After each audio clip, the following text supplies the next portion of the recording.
Alright, welcome everybody. So today working on a '05 BMW 325ci, having a K-bus issue, code 87, instrument cluster.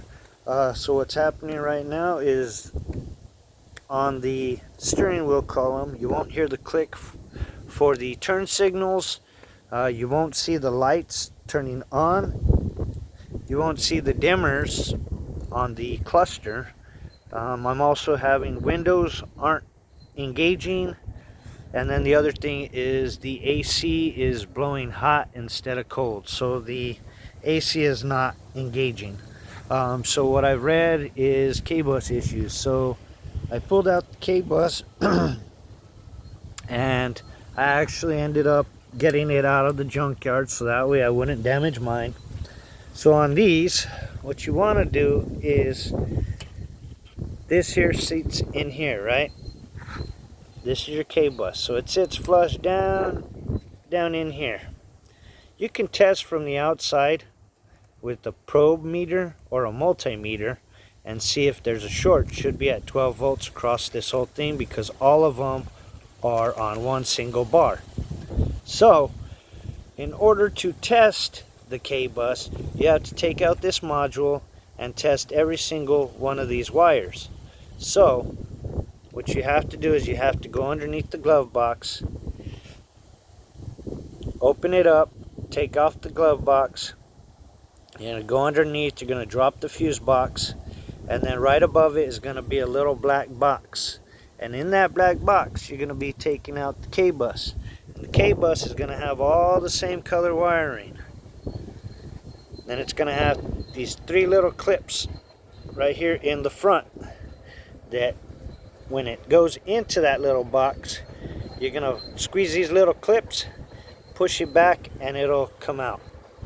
So when you get to that point, you're not going to have much room. You're going to pull it down. You're going to try to look in here as best as you can to try to get these little clips out. So what I found after getting it out was right here on the end, inside, and then right here on the end, on the inside, are the little clips holding this whole piece in. So what you want to do is stick something really thin, really skinny, right down in here. Small screwdriver like this worked. I'll stick it down right in there. Or you can do it right here. Just don't break nothing. But I found it's best to push down on the little pin right here while you're pulling out a little bit, so you're kind of widening it, and you kind of wiggle it up and out, and then you do the same thing on this side. Push down on that clip, open it up, try to pull up slowly, don't pull too hard so you don't rip any of these out or damage your wires.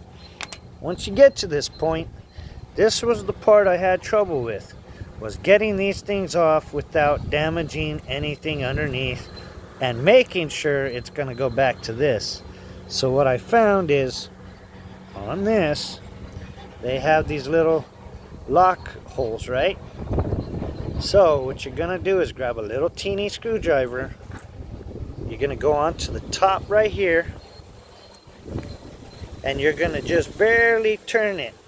You're going to barely turn it, so that way you can get it to open up. You're just going to open up the top just barely, just a little bit.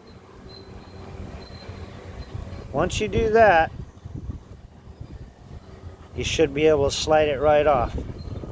Real simple, real easy, and you just put it right back on.